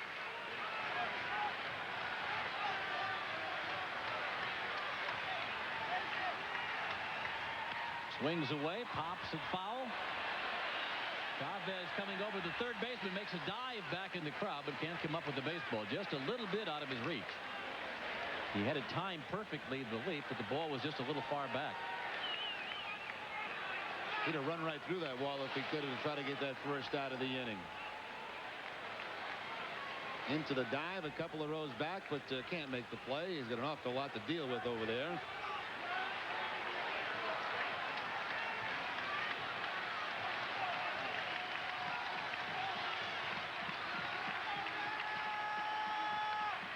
Fouled off again by Nixon. Still 1-2.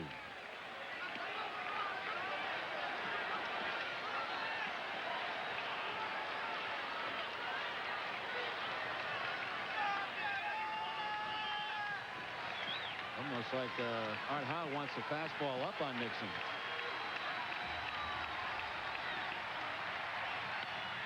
Nixon drives this one deep out towards the left field wall. Scooting back is McDonald, and McDonald will make the catch. The runners will have to tag and return. Lewis to second base and Husky to first.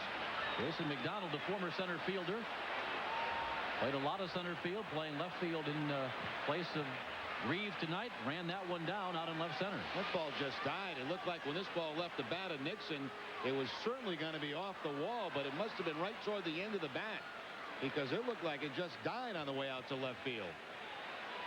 McDonald in there for speed and defense, makes a terrific play. And what looked like was going to be a ball off the wall and maybe a run, at least one run, turns into the first out of the inning. Husky was all the way around second base. He had to re-tag second on the way back to first. Jose Offerman. Nixon failed twice in the bunt attempt, but then fouled off a couple of pitches and got one and hit it to left center, but not enough. Top of the order, Jose Offerman takes a called strike.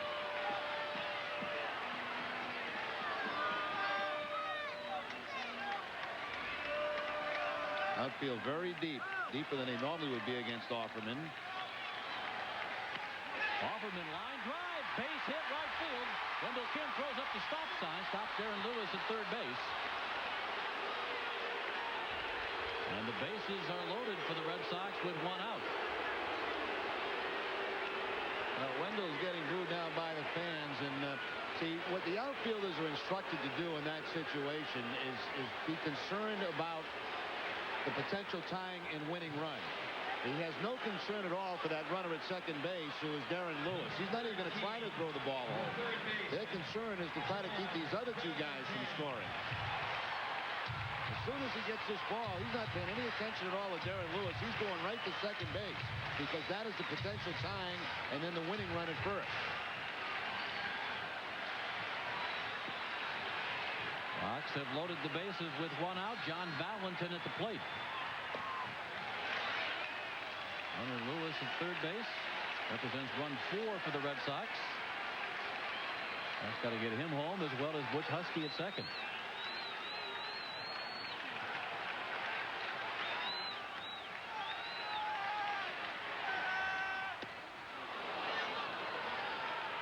One ball and one strike. Valentin tonight has hit into a 1-4-3 double play. That was back in the first. Rounded to shortstop in the 4th inning. Singled to right. Big 2-out base hit in the 5th to drive in a run. And then went down swinging in the 7th. Valentin fouls it back. It's 1-2.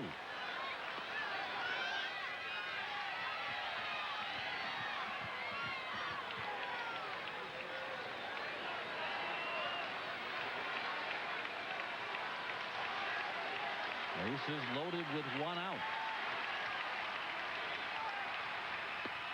Swing and a miss. And Valentin down on strikes. Michael got him in the 7th inning, and Jones gets him here in the 9th. Here comes Art Howe, the Oakland skipper.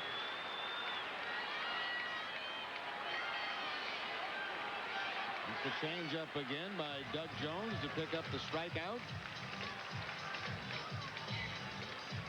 Well, Art Howe out to the mound, and the guy that has been closing games for him will be leaving the ball game. Now, they don't have another left-hander listed down in that bullpen. It's not going to be a left-hander. Looks like it might be Todd Worrell coming in. Brian Daubach will be the hitter for the Red Sox. Red Sox getting their hottest hitter to the plate. And a potential game-winning situation here in the bottom of the 9th inning. A's going to the bullpen. Jones working an inning in relief. He is out of there. We'll take a break. Back for the finish here at Fenway Park right after this. Back here at Fenway Park, Red Sox trying to pull one out here. Bottom half of 9th inning. They've loaded the bases with 2 outs. A's have made a pitching change, and Tim Worrell now will take over. Worrell just recently coming off of the disabled list. He was on there with a sprained left rib cage muscle. He's already appeared, though, in 40 games. Does not have a save on the season. More of a strikeout pitcher. 45 strikeouts in 52 2/3. Also allowed 55 hits. And Daubach here would like to make it 56. Mentioned the A's did not have another left-hander in the bullpen. Worrell coming on to pitch to the left-handed hitting Daubach. Red Sox hottest hitter. Daubach comes to the plate with Darren Lewis at third base. Butch Husky at second base. Husky representing the tying run, and Jose Offerman at first base representing the potential winning run.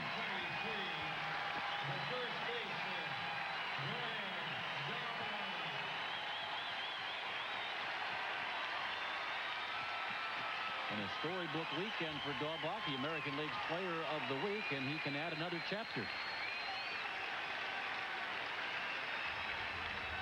3 for 5 with the bases loaded.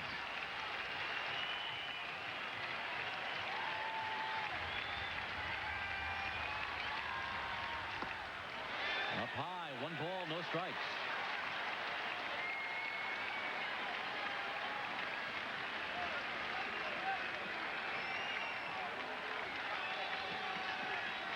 Already 4 Worrell against left-handers, has given up 2 home runs this year. Daubach will foul it off. 1-1. Single by Varitek to open the inning. A single by Butch Husky in a pinch hitting role. Darren Lewis in to run for Varitek. Rod Nixon drove one to left field. Jason McDonald ran it down in left center. Offerman singled to load the bases, and Valentin down on strikes. And that'll leave it up to Brian Daubach. 1 ball, 1 strike to count. Up high, ball 2.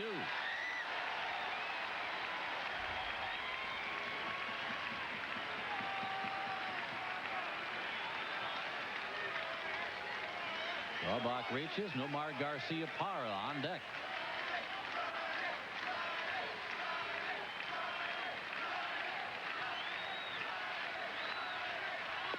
Down low, ball 3. Crowd standing here at Fenway for this exciting finish tonight.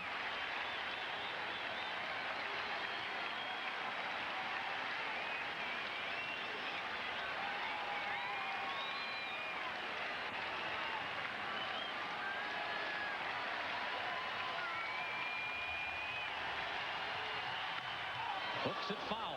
Shot it past Dave Joust down the first baseline. Full count now on Daubach. So the base runners, Lewis at third, Husky at second, Offerman at first, will all be off with a 3-2 pitch. Looks like it might have been ball 4 that time on Daubach. He does not walk very much. Ball down and in. That's a pitch to left-handed light.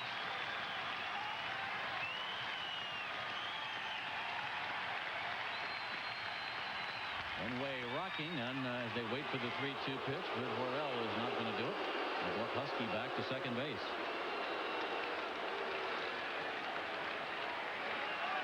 Bases are loaded for the Red Sox here, bottom half the 9th inning.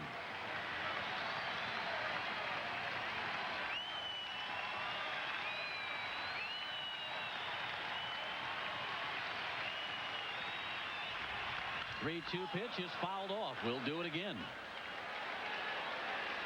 Had a good one that time. Fastball right down the middle. Fouled it back.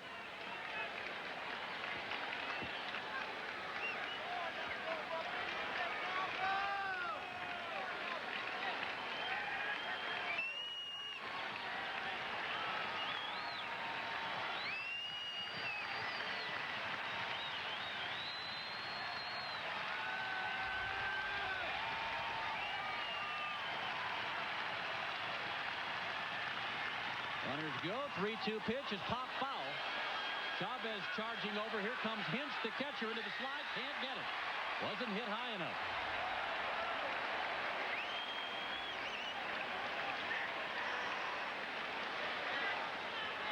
And Daubach stays alive just by inches. A.J. Hinch, feet first as he heads toward the stands. He took a little bit extra time picking up the ball, and that may have cost him. Maybe if he had picked that up right away, he could have been standing trying to make that play instead of sliding. Tension continues here at Fenway.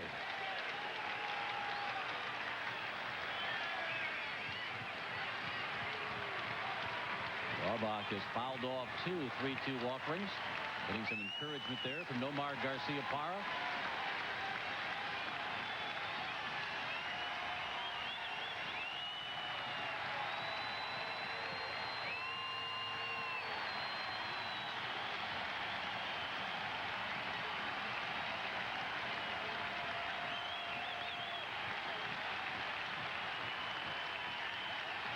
Morale is set. Here's the 3-2 again to Daubach, and Daubach will foul off another one.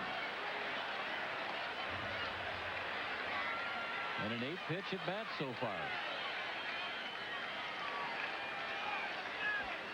More tension at Fenway.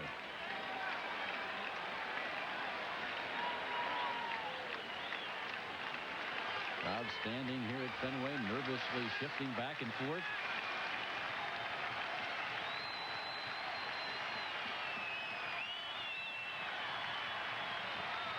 Another 3-2 pitch to Brian Daubach. Sends this one right down the right field line.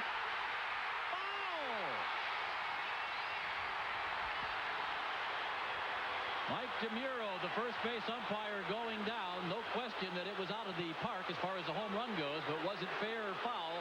DeMuro says foul. Oh, man, I'll tell you what, that was really close. I'll tell you, when you watch Daubach, he felt like he had the home run. That ball left the bat, Bob. I thought it was a grand slam to win the game, but it just kept hooking and apparently fouled. Daubach put up an argument. Not much said by Dave Joust, the first base coach. Boy, that's a tough one to tell. Obviously, there it looks foul. Here's Daubach's reaction. He thought he had the home run.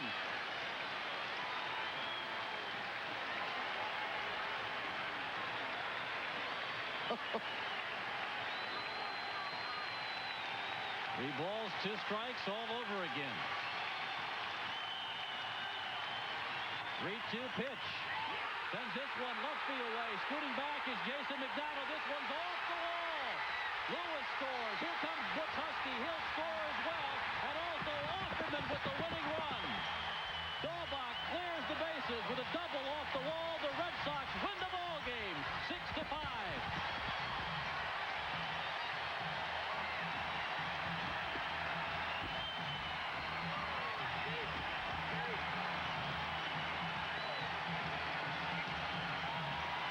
The magic ride continues for Brian Daubach.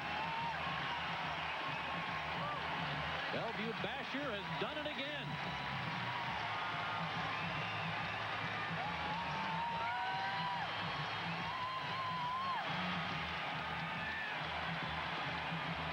A wild finish here at Fenway Park tonight. Brian Daubach, who just misses a grand slam home run, instead plants a double on the left field wall. Darren Lewis, Butch Husky, and Jose Offerman all score on the play, and the Red Sox pull one out. 3 runs here in the bottom of the ninth to win it 6-5. Talking about an at-bat, I'll tell you what, after just missing a home run, pulling the ball, then back to the opposite field, off the chin, and of course with everybody off on the 3-2 count, they'll score easily. You might want to look back at this one when the season's over, I'll tell you that. A 10-pitch at bat, and Daubach on the 10th pitch plants it up against the wall. Brian standing downstairs. He's our guest. What a wild finish this one was. Wow. It's hard to explain. The fans here, this awesome. This place is great right now. Talk about the at-bat. At 3-2, you fouled off pitch after pitch. You thought he had a grand slam, didn't you? Yeah, I really thought it was fair, but, you know, it's right over the top of the foul pole. It's hard to judge. And just glad I came back and got the big hit. This is huge for us, and hope we can just keep it going the rest of the series. It's been a magical spin for you, Brian. You got the player of the week, and then you have this to top it off. All these people still standing here at Fenway. Yeah, it's a long way from last year, that's for sure, but this still helped this team win. It's hard to explain, really. Have you ever had a weekend like this in your life? Maybe in Little League. Hey, Brian, tell me, it looked like a fastball that you pulled that was just fouled. Yeah. Was that an off-speed pitch to the opposite field? Yeah, he came back with a changeup, and I was able to stay back and drop it off that wall. Thank you very much, and congratulations. What a terrific weekend. Thank you. Out of breath, can still hardly talk. Brian Daubach. What a terrific finish here at Fenway Park tonight. Standing ovation for Brian Daubach.